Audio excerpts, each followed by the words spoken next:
This is the Crucible,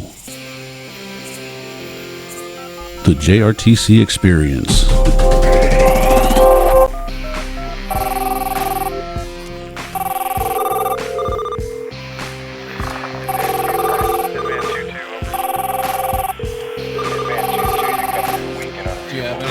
you have something for my hip pocket? Do you have anything for my hip pocket? Do you have something for my hip pocket? Do you have something for my hip pocket? Do you have something for my hip pocket?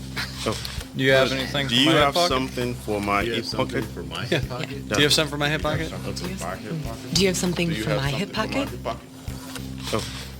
Hey, long-time listener, first-time caller, love the show, but do you have something more focused for me? Yeah, do you have anything for my hip pocket? Yeah. We've got something for your hip pocket. You want something hip pocket sized. This is Hip Pocket Training, a short-form series focused on the single-topic insights for the warfighter on the go. Quick, relevant, and ready when you are. Hello, and welcome to another series in the Crucible podcast. I'm Marc Howle. And I'm Dave Pfaltzgraff. You may recognize us from our work on previous episodes of the Leadership Laboratory or to your recent visit to Torbia. We'll be your host on a new short format, single topic production we're dubbing the Hip Pocket series. Hey team, what we're looking to do is take a deeper dive into topics that we've introduced during more broad podcasts, and we've taken feedback from across the force, our colleagues and folks that have reached out to us. We here at the Joint Readiness Training Center as OCTs, like we do a lot of AARs and we AAR ourselves, and the feedback we've gotten is we need more focused topics, and then we want them in more concise, like 15 to 20, maybe 30-minute sound bits. So that's what we're trying to get to with this. Now, our inaugural episode comes off of the previous time we were in the studio talking about MDMP. After that second iteration of MDMP, we realized, we could probably deep dive the topic of the defense, because the defense has its own special flavor as an operation. It's got its own quirks when it comes to planning and preparation.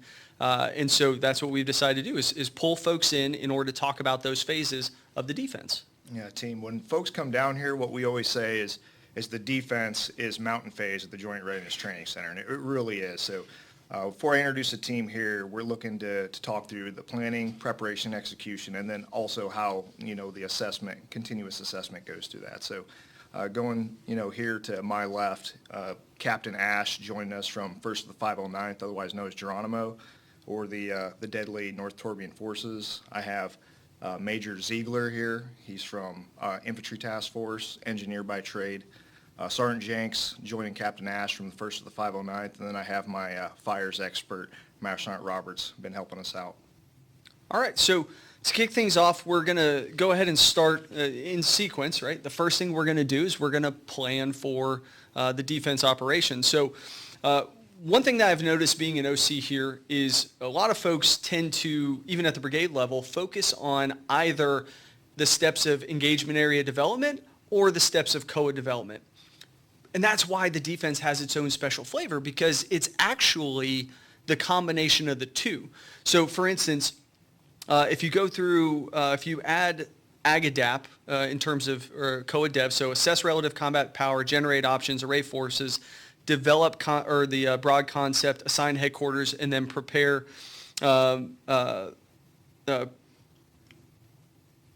prepare your COA statements and sketches. We'll edit that later. Prepare your COA statements and sketches. If you take that process, you also need to look at where do I ID the enemy avenues of approach, their most likely COA, determine where I want to kill the enemy, plan and position subordinate units and weapon systems, plan and integrate obstacles and fires, all those steps of the engagement area development. Again, they're not mutually exclusive, in my opinion, and I want y'all to push back. Like, do y'all agree? Do you disagree? But in my opinion, you're identifying enemy avenues of approach and enemy most likely avenues or most likely COAs, along with assessing relative combat power. Those three subsets to this all take place in mission analysis. Mm-hmm. I mean, that's what I think comes out of it. Then, under generating options, we now look at where we want to kill the enemy. Right, that's something we have to determine. That's the basis of what we're doing for COA Dev.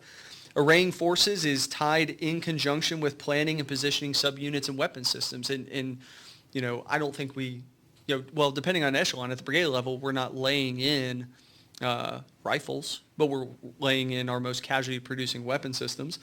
Developing the broad concept of the operation. Underneath that is where we're integrating obstacles and fires, because now we're getting into the details, and then we pick who's going to run those formations and what's going on. What do y'all think? Well, Mark, I think you mentioned right at the beginning, when we're talking about mission analysis, the common theme across mission analysis and COA development is understanding the terrain, right? So I think terrain analysis is that key piece in conducting that map reconnaissance during MA to understand what your observations, field of fire, the places you can have cover and concealment that then allow you to get to egg adapt to emplace your most casualty-producing weapon systems. Yeah. Well, I think that's a great point, Reed. And one of the things that we typically see at the brigade level, I'm sure you see at the battalion task force level, is we've already been fighting in the AO. There's a common misconception across the Army that you can choose to defend or not to defend. The defense chooses you because, you've culminated, you got to transition back to the offense. So because we've already operated in the AO, we're trying to recycle our terrain analysis, but it's a completely different perspective. Things have changed, hydrology's changed, weather's changed. Well, and to that, though, we also have to decide, are we developing our defense based solely on terrain, or are we basing it on enemy? Thoughts? What about Geronimo's perspective? How do y'all typically look at, are y'all typically enemy focused or terrain focused? Sir, generally we're a combination of both, but I'd say most of the time we're terrain focused. Okay. As a smaller battalion, fighting an entire brigade, we rely very heavily on the terrain, and we look for those choke points that we can maximize the terrain with obstacles in place there to allow us to have that bigger buff. Okay.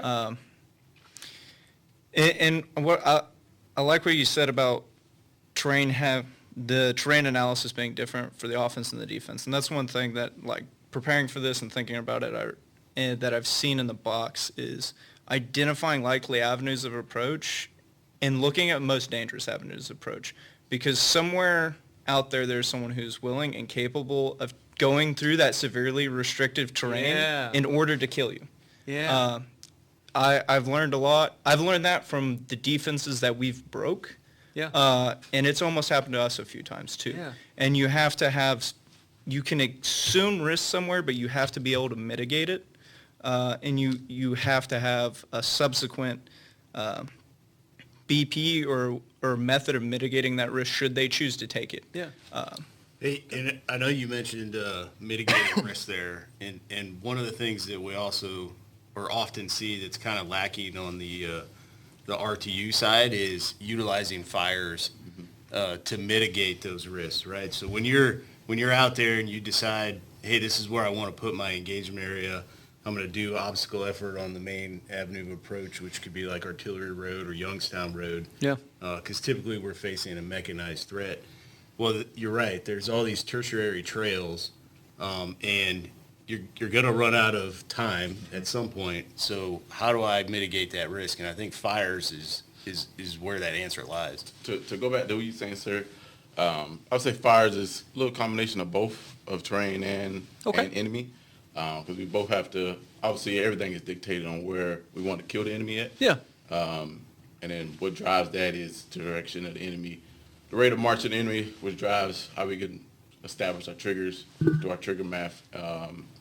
And we have to analyze the terrain to figure out where the enemy is going to go. Yeah. And where to place, a fast camp target. We don't put it in the middle of a swamp or something like that, because we know the enemy is not driving BMPs through a swamp. Yeah. So that's why I say it's a combination of both. But then they go back to you, sir. How the fires, normally fires, it's kind of simple. Place fires in front of the position, on the position, and beyond the position. And how we do that, we don't have to overcomplicate it. It's just as simple as that. We place it in front of the position, on the position, and beyond it. And if we do those things, we place targets at those locations. We don't oversaturate the battlefield. It would go deep into it because we oversaturated the battlefield with targets. Most likely we can't rehearse the targets, and then most likely we won't be able to execute the targets. And then it goes into tech rehearsal and all, a couple other stuff. But if we could just do those three things I said, place targets in front of the position, on the position, and beyond it, we'll be able to cover dead space that we can't have direct fire weapon system placed on, and be able to cover open areas and stuff like that, so we can reduce some of that risk. So we may not have to push out infantry battalion to cover out, or infantry platoon to cover out some dead space or open space that we can't cover in our normal defensive positions. We use that to be able to trick the enemy coming into the engagement area. Obviously, tying targets to an obstacle, to mass fires, destroy, cause disruption, and desynchronize the enemy, which increases the effectiveness of the direct fire weapon systems. Okay. No, I think that makes a lot of sense. So, threat focused, but, informed by terrain from a combined arms perspective. I think that makes sense. What we typically see where brigades go wrong is they want to go threat focused, but we rush through mission analysis, so we don't have a holistic enemy, or we don't have cross warfighting function analysis. Typically the folks get left out, or fires, SEMA, like those kinds of things. We don't understand how they're going to task organize, so then we're not able to put our decision-making, our PIR, in actual places and time to inform our NAIs, and so then we default to terrain. And that's where, it kind of goes off the rails. Yeah, I mean, from the engineer background perspective, obviously everything we do, we want to tie into something that increases our ability to be effective, right? Mm-hmm. However, it's if we become too focused on terrain, I think what you're bringing up is, well, then we can almost lose the forest for the trees, right? We're so focused on this one aspect that we forget some people are willing to go above and beyond to get around behind you. Yeah. Okay. So I'm a huge proponent. I think preparation is key to any successful operation. The first step of preparation is the planning, because, you can't just go out there and start throwing things up. It doesn't usually work. So first step is to come up with a detailed plan. And for the defense, one of the things I think we need to take into account is you don't have to wait to be told to do a defense, right? What is the purpose of a defense? It's to take a breath, take a knee, reset yourself, and get ready to continue offensive operations again, right?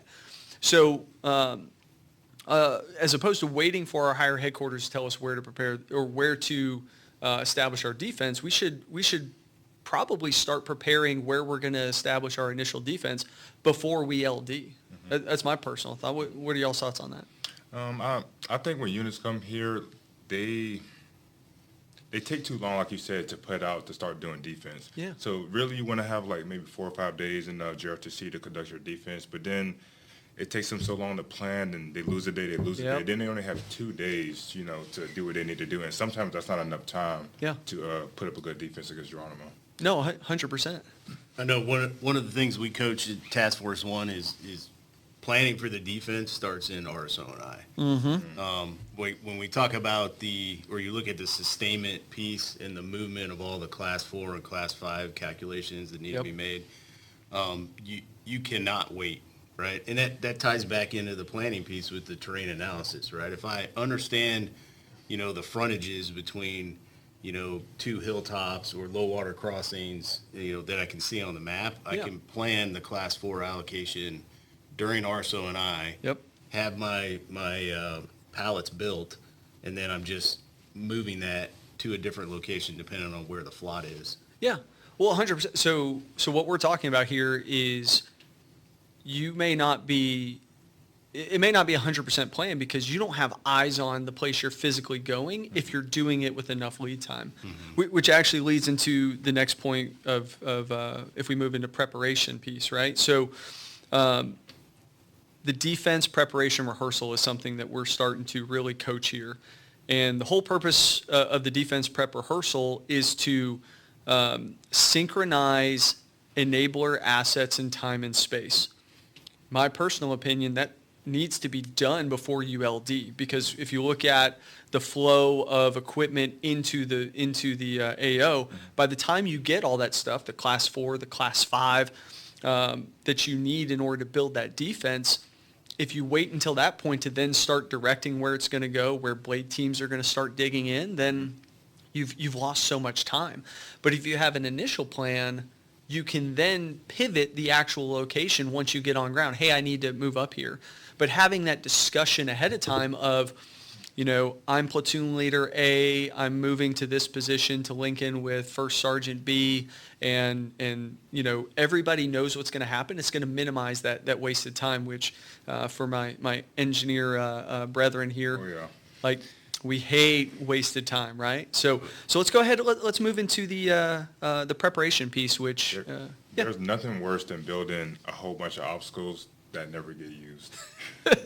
That's probably one of the worst things sometimes I have to deal with. I mean, it's part of the Army, but like, there's nothing worse. Like, you could try to work ahead. I mean, some commanders do try to work ahead, and they start building obstacles, and then they have to retrograde, then they lose that obstacle. Yeah. So now they just create an obstacle if they ever want to go forward that they have to breach. So that's something that has to be considered too when trying to plan ahead. Yeah, and I 100% agree. The rehearsing, where you're going to establish a mine dump or a class 4 drop, all those things have to be synchronized, and they have to be synchronized at the brigade level, because it's a brigade effort to establish the defense.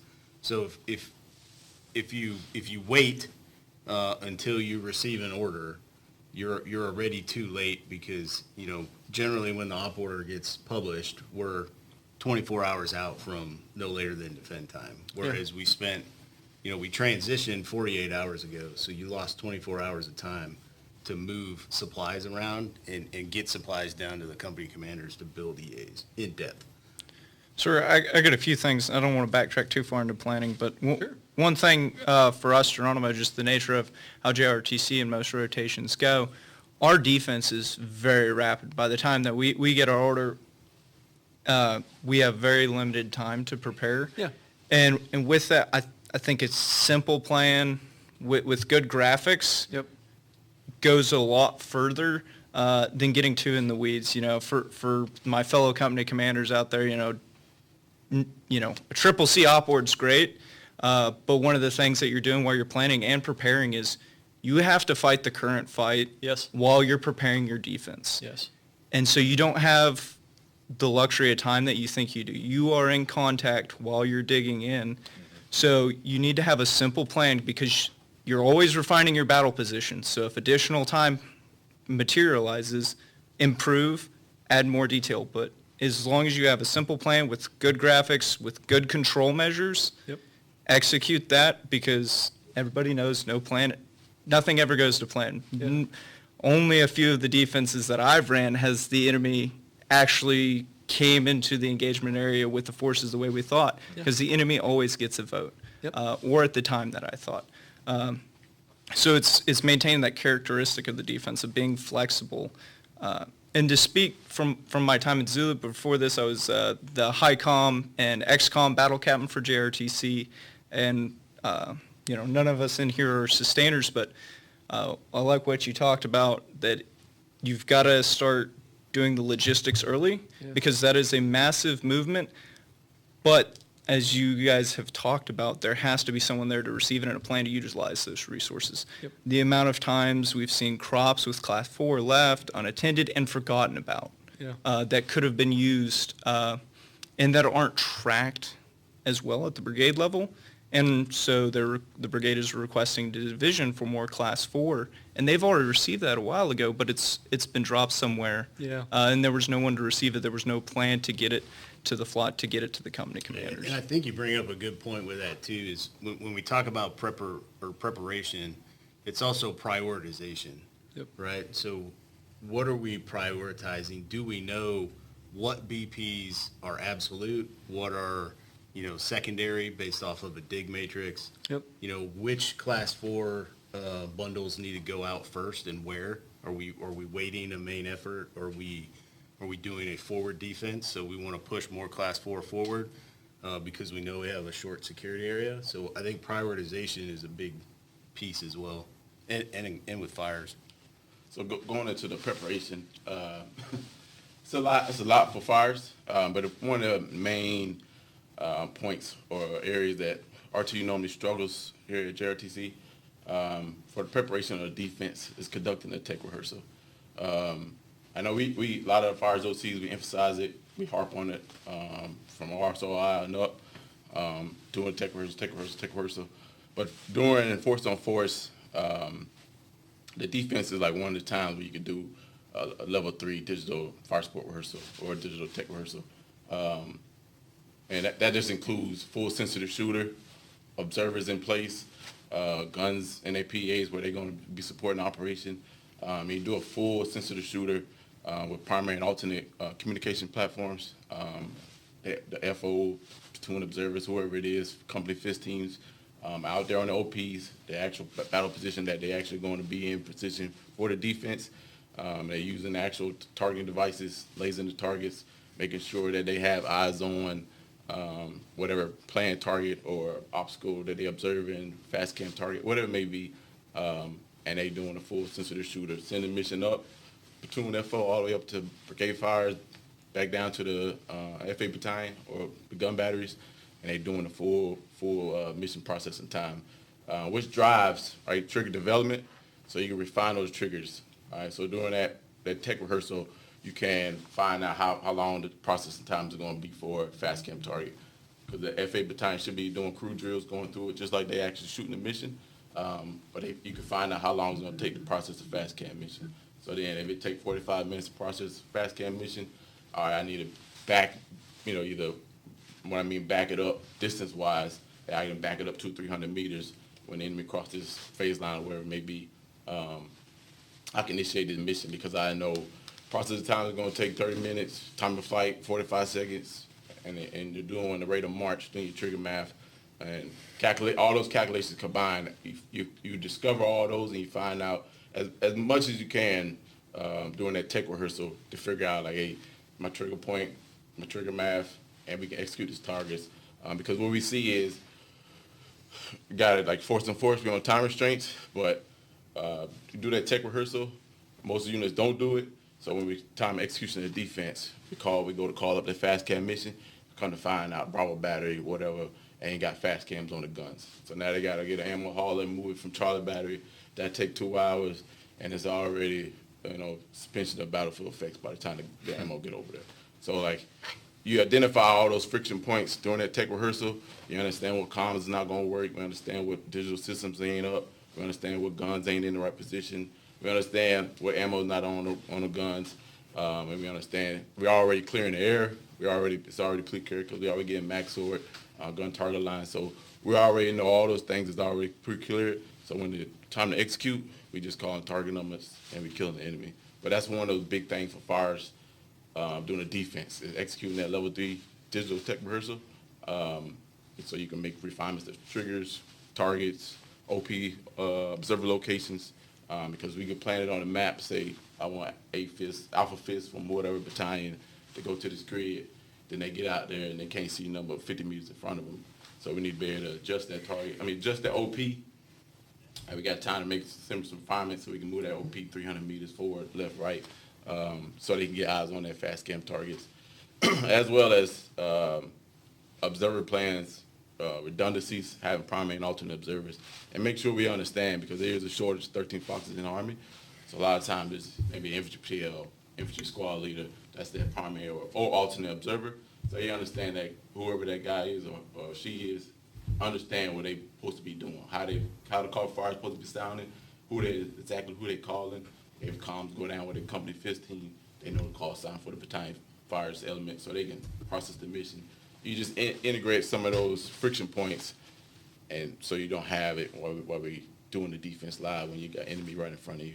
But that's one of the main things is doing that preparation for the defense of fires, executing that FA tech rehearsal. Hey, Rob, what you're saying is super powerful. It's if to win in the defense, we want to be threat focused, we got to mass effects in an engagement area to destroy a element of combat power that then forces them to withdraw. We can transition back to the offense. And we fail, very frequently, we shoot behind the duck is what we call it, right? Well, Why is it so hard for us to get these technical rehearsals? Like, what's holding us up? Like, how can we help? The key hold up is I would say key player involvement. I got everybody busy. We all got priorities. Everything's a priority. I got 2 bosses, 3 bosses, whatever it may be. But we have to have a full support from company commander, or really PL, all the way up to brigade commander. For the rehearsal itself, you're talking about? Right, yes, sir. And having key players, just like we do a battalion car, we got everybody there on deck. It needs to be like a brigade battle rhythm event or planning event, whatever you may call it. But it has to be key players, because what the problem is brigade fires will establish a time. At 1800, we're going to do a tech rehearsal. No later than defend 2200. But we have the 1800 platoon FOs or company fist teams, or I got a company op order. I can't be there. And it's like, God, it's important, but it's like fires is the main killer on the battlefield. Yeah. So we have to have all those key players, those key elements at echelon involved into the FA tech rehearsal, so we can work out all those complications. Because that's where we find out where, okay, at this OP at whatever grid, that fist team can't talk to their company fist team or their battalion fist team. So like we can have 28 targets planned on that area, and then grid may be perfect, but if we ain't got nobody on the radar that can call it up, then it's useless. Mm-hmm. So like that's one of the big things is just key player, key leader involvement and involvement at echelon, all the way down to a squad level, platoon level FOs, like having that involvement so we can conduct it, and it has to be emphasized by all leadership at echelon. Just as important as a company op order or battalion op order or brigade op order or car, the FA tech rehearsal is just as important in my opinion, because I'm a fires guy. It's probably more important than that, because if you can't talk, you can't shoot, you ain't got the right ammo, like the big bullets ain't flying through the air. And we're all fires guys in the defense, right? Yes. And I've noticed, like, between you three, you all kind of have touched on different things, like has to be a prioritization and get leaders into the fires technical rehearsal. You talked about it needs to be a brigade coherent defensive strategy, so obstacles get in the right place as part of a defense, prioritization for resources, and then you talked about operationalizing class 4. And that it's like such a challenge, for brigades. A lot of times they have more problem sets than they do leaders. You can outsource the planning effort, but like they have to maintain the oversight, and because they know the whole plan, they know the branches. Well, and I think our biggest enemy, aside from the North Torbians, is is time. Yeah. And one of the things that we see, and I heard it, I think, with just about everybody that talked, is your time for the defense starts in RSO&I. Operationalizing RSO&I to ensure everything is set. You might not be able to do your FA Tech until you're on the ground, but everything else we could do ahead of time. So let's transition. Now that we've talked about, and I think we've all foot stomped that preparations are key. Let's transition quickly to execution. Like, what do y'all see, at least holistically? How does planning preparation then feed into execution? Hey, before we transition to execution, can I touch on one last Sure. thing for preparation? We didn't talk the assessment piece, and when I talk assessment, like the battlefield circulation, like the more detailed our plan is, the better eye we have on co-ops, the gaps we can identify to these commanders at echelon. And then between them and their sergeant major, they can go take whatever staff members that they need, and they can go out and do battlefield circulation, and they can address those gaps and get a real picture before we translate to our transition to the execution. Yeah. Okay. No, sorry. So yeah. Sir, I got one thing that I'd feel bad if I left here without saying it on the preparation, and that's we're in the 21st century. We all watch the news. We observe Ukraine, and that's UAS. During the defense, you've got to have a plan at the company level to be observing the sky, because when you receive those engineer assets to build your obstacles accordance with the dig matrix, every engineer asset is on somebody's HPIDL, and they're looking to kill it. With Geronimo, we're looking to kill it. Yeah. And with the prevalence of UAS down here during rotations, you've got to have a plan to look to the sky and conceal those assets, and also to as best as you can, deceive the enemy where you're going to do it. I've had to abandon obstacle efforts because the UAS presence over the area was too intense, and having to move those assets, next thing I know, fire missions are inbound just where that dig asset was. Yeah. And you've got to have a plan for that because you're responsible for their ability and concealing your battle positions. Yep. We've identified company-level battle positions just by one fighting position, the spoil, what was uncovered, and we're like, zoom in on that. We found the main defensive line. Is in some things as easy as throwing tarps over your Humvee trailers and making sure the flaps are closed on your LMTV so we don't know what's inside. Yeah. We, like everybody else, have limited ammunition for our indirect fire assets, and a trailer that I can see is full of Class 5 or a flat rack that's heavily laden with Class 4. That's worth those rounds. But if I don't know and I can't confirm it, we may not fire that fire mission, and you might actually be able to get those classes of supply forward. No, I think we're really glad that you brought that up. Like beyond like UAS, which I see as a symptom, it's just like the failure to establish a security area is the actual problem. You talked about your HPTL, like that's my priority protection list, right? They're kind of the same thing. Yeah. And I know to pile onto that, right? Like what we see 90% of the time is a security area from the first engagement area that we want to establish to where the enemy is sitting is really a kilometer or less right now. And by pushing a security area out, right, creating that depth or even moving your defense back to secure a piece of key terrain, you want to create that depth, right, which we may not be able to mitigate indirect fires, but at least you're buying more time in saving some assets. Absolutely. The units that, have given us the most trouble down here, the characteristics of the defense share a lot of characteristics with the offense, and that's maintaining those. We do it to RTU, and good RTU do it to us, is limited spoiling attacks. Like, the best way to defeat a defense is to not allow it to be built, and we're going to maintain that pressure on. And in the defense, maintaining a security area that's far enough forward, and that goes to the analysis of we're on vehicles. What may be a good distance if we were a dismounted force advancing on you for a security area is not enough depth by the time that your dismounted element engages or identifies our BMPs. By the time you get that and you organize your forces, we've already moved far enough down the road. You have to maintain the depth in accordance with the enemy that you're fighting. Not what you are, but with the enemy that you're fighting and their capabilities. Because if you don't have the breathing room, you're never going to get it built. And Colonel Taylor brought this up a few weeks ago. The Cav squadrons are gone. And with that, a capability went away, but that doesn't mean the requirement for that area and what they did went away. And at the brigade level and at the end of the day, companies are still responsible for it. Like, everyone's responsible for their own security, but that security zone's got to be there. If there's one thing that allows Geronimo to do what we do, it's to prevent a defense from getting constructed by applying pressure, because the defenses that have time, the units that dig in, they give us a lot of trouble. Like, I've come close to culminating before trying to punch through a really good defense where they dug in and they had it direct fire weapons, indirect fire. Like, I was really worried I was going to have to tell my battalion commander, I've culminated, I can't go any further. Okay. So to summarize this discussion, failure to plan means that we don't adequately prepare. If we don't adequately prepare and establish ourselves, then the defense is not as successful. So, gentlemen, thank y'all for joining us today, and we want to thank our listeners for joining us today.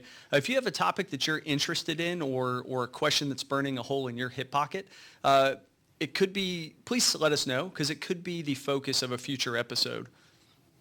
Yeah, please stay tuned for future episodes. We're going to deep dive several topics, steps of MDMP. We're going to go in deep on engagement area development, a whole slew of other things that, we're seeing across the force. So thanks for listening. We'll see you in Torbia. Do you have something for my hip pocket? All right. Thank y'all. Great job. Thank you for joining us on The Crucible, the JRTC experience. The Joint Readiness Training Center is the premier Crucible training experience. We prepare units to fight and win in the most complex environments against world-class opposing forces. We are America's leadership laboratory. Again, we'd like to thank our guests for participating. This podcast was created and produced by Mr. John Mabes. Executive producer is Lieutenant Colonel Drew Zabriskie. It was recorded by Captain Jermaine Branch and edited by Mr. Travis Boyle. Series intros were built by Chief Thomas Rich and vocals were done by Mr. Robert Chopper. Special thanks to Mr. Jeff England and the Fort Johnson Public Affairs Office. Be sure to like and follow us on social media to keep up with the latest warfighting TTPs learned through the Crucible that is the Joint Readiness Training Center. Follow us by going to https://linktr.ee/JRTC. We'd like to thank our partners at the Center for Army Lessons Learned of the Combined Arms Center, especially the JRTC Call Observations Detachment. Be sure to follow them on social media as well. Follow them at https://www.army.mil/call. Don't forget to like, subscribe, and review us wherever you listen or watch your podcasts, and be sure to stay tuned for more in the near future. The Crucible, the JRTC experience, is a product of the Joint Readiness Training Center.